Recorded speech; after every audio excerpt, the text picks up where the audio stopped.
देश खतरनाक दौर में है। आम आदमी के अधिकारों पर डाका डाला जा रहा है।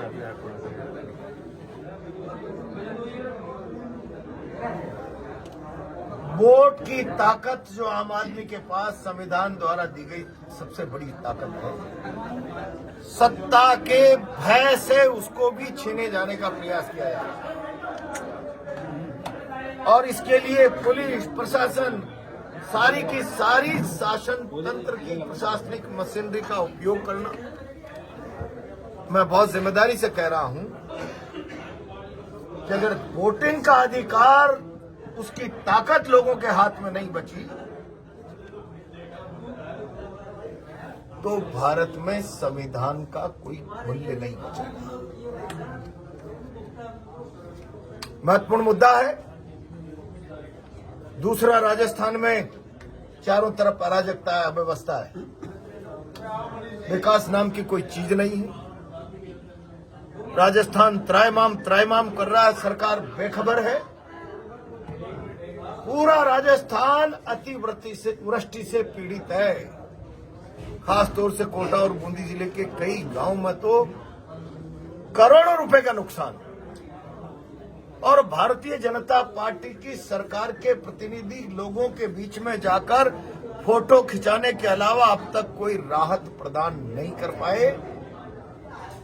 और मौजूदा आपदा राहत के प्रावधान ऊंट के मुंह में जीरो के बराबर है। ये प्राकृतिक आपदा की भरपाई नहीं कर सकते। लोगों का तबाह हो गया, परिवार जीवन तबाह हो गया। हमने मांग की है सरकार नुकसान की भरपाई के लिए स्पेशल पैकेज की घोषणा करे। अकेले निमोदा गांव में प्राकृतिक आपदा से ज्यादा मानवीय त्रुटि, एक ठेकेदार को जो भाजपा का कार्यकर्ता है तालाब की मछली का इलीगल ठेका देके जाल लगाने का उसको परमिशन दे दी, अवैधानिक। उसका परिणाम ये हुआ कि अगर तालाब दिन की जगह रात को टूटता तो 150 लोगों की कैजुअलिटी होती है।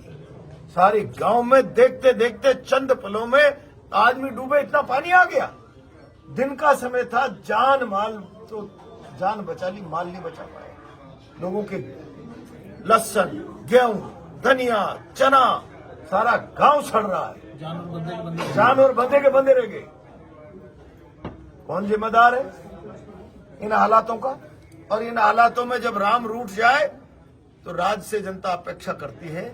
राज नोटंकी कर रहा है, मजाक कर रहा है। इसलिए जब तक स्पेशल पैकेज जारी नहीं करते लोगों को राहत मिल नहीं सकती। स्मार्ट मीटरिंग के नाम पर पूरे देश की बिजली व्यवस्था को निजीकरण की तरफ धकेलने का प्रयास हो रहा है। एक तरफ तो प्रधानमंत्री जी कहते हैं 80 करोड़ लोगों को मैं 5 किलो गेहूं मुफ्त का देता हूं। जब 80 करोड़ लोग जिस देश में 5 किलो मुफ्त के गेहूं पर जीवन बिता रहे हैं, वो स्मार्ट मीटर का भुगतान कर पाएंगे? और स्मार्ट मीटर का मतलब प्रीपेड व्यवस्था की तरफ कदम बढ़ाना।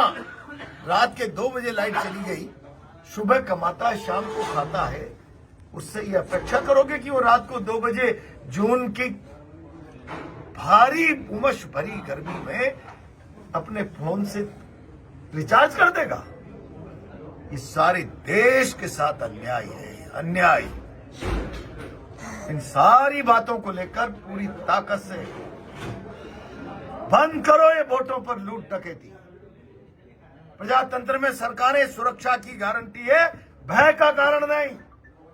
भयग्रस्त करके आप मतदाता को अपने मत के अधिकार को बदलने के लिए मजबूर कर दो। तुम्हारी खान बंद कर देंगे, तुम्हारा व्यापार बंद कर देंगे, तुम्हारा तबादला कर देंगे, तुम्हारी मशीनरी जब्त कर देंगे, रोजगार के साधन संसाधनों का सत्यानाश कर देंगे। क्या ये प्रजातंत्र में स्वच्छ परंपरा है? क्या ये वोटों के अधिकार की ताकत जो संविधान देता है, इसके अलावा जनता के हाथ में अपनी शक्ति प्रदर्शित करने का कोई दूसरा हथियार नहीं है? उस पर भी डाका डाल दो। कहां ले जाना चाहते हैं देश को? और देश किसी सरकार की मर्जी से नहीं, संविधान की मर्जी से चलता है। और संवैधानिक प्रावधानों पर सीधा सीधा खंजर चलाना मैं समझता हूं लोकतंत्र की हत्या है, संविधान की हत्या है। कांग्रेस पार्टी इसे बर्दाश्त नहीं कर सकती। राहुल जी खड़गे जी ने पूरे देश में अभियान चला रखा है। 10 तारीख को हमारा भी प्रदर्शन होगा। बंद करो ये संविधान की हत्या, वोटों की लूट डकैती। तो कोटा में कानून व्यवस्था बिल्कुल खराब हो चुकी है, लोगों की सुनवाई नहीं हो रही है। कैसे कानून व्यवस्था चलेगी? यहाँ न एसपी की चलती, न आईजी की चलती। वो टाइम पास कर रहे हैं, हाजिरी भर रहे हैं। एक प्रमोटी व्यक्ति होदेदार बनकर सारी व्यवस्था को गौण कर रहा है और उसका करैक्टर ये है कि उसके चेंबर में एक तरफ पुलिस के अधिकारी बैठते हैं, दूसरी तरफ सामने शहर के टॉप क्रिमिनल्स बैठते हैं।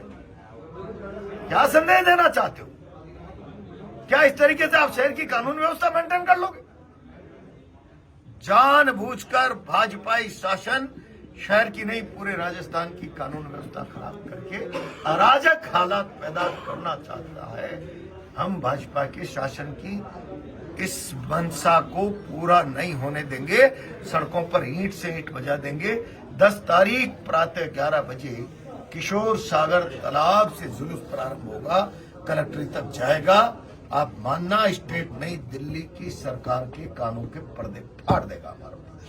कितने लोग शामिल होने की संभावना है? अब ये तो 10 तारीख को आप अंदाजा लगा के बताना कितने लोग आए हैं, आपको अंदाजा लग जाएगा।